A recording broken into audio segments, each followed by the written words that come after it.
Salve a tutti, sono il dottor Placentino Filippo, cardiologo e aritmologo, e oggi vi parlerò dei benefici della frutta secca sul cuore. Quali tipi di frutta secca hanno dimostrato i migliori benefici scientificamente dimostrati e in quali quantità consumarne?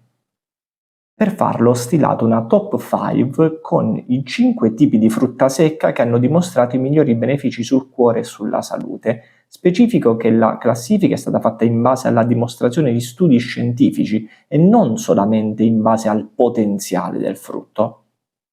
Partiamo dalla quinta posizione dove troviamo gli anacardi, da non confondere con gli arachidi, che invece sono dei legumi e quindi non è frutta secca. Gli anacardi sono ricchi di grassi monoinsaturi, magnesio, rame e ferro, e hanno dimostrato di poter aiutare il profilo lipidico dei grassi e in parte anche dalla pressione. Questi frutti comunque hanno molti meno risultati rispetto a quelli che vedremo successivamente.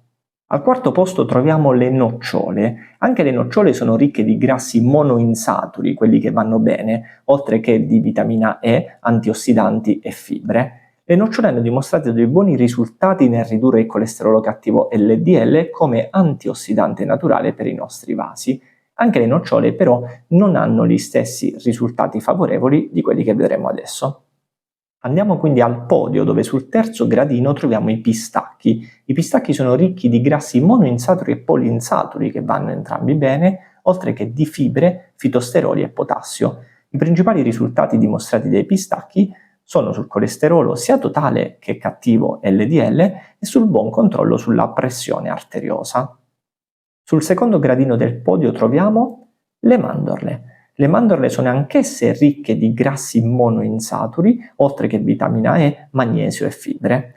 I risultati che hanno dimostrato scientificamente sono principalmente sull'abbassare il colesterolo cattivo LDL, ma hanno ottenuto anche dei buoni risultati sull'alzare il colesterolo buono HDL, che è una cosa davvero rara.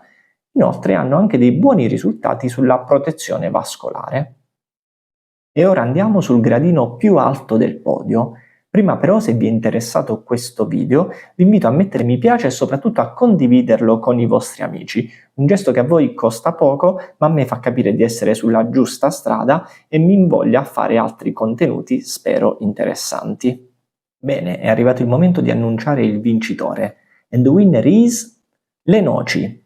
Le noci le ho messe al primo posto perché sono quelle che hanno il maggior numero di trial clinici e soprattutto che hanno dimostrato i migliori risultati. Oltre a contenere omega 3, acidi grassi polinsaturi, fibre antiossidanti, vitamine, hanno dimostrato di poter ridurre dal 20 al 30% il rischio di malattie cardiovascolari, principalmente riducendo il colesterolo LDL, controllando la pressione arteriosa e con il loro potere antinfiammatorio. Ma se ci stiamo chiedendo quanta frutta secca consumare ogni giorno, le raccomandazioni sono quelle di non superare una manciata di frutta secca al giorno, che sarebbero più o meno 30 grammi. Si possono ovviamente mixare cercando di tenere le noci come parte principale, ma mettendo dentro anche le altre che abbiamo detto. Occhio però a non abusarne, in quanto la frutta secca è ipercalorica oltre che iperproteica e non vanno superate, soprattutto per lunghi periodi, le quantità giornaliere raccomandate. Come sempre, se vi è piaciuto questo video vi invito a condividerlo e a seguirmi sui miei canali social Facebook, Instagram, YouTube e TikTok, Dottor Placentino Filippo, cardiologo e aritmologo. Grazie e buona salute a tutti!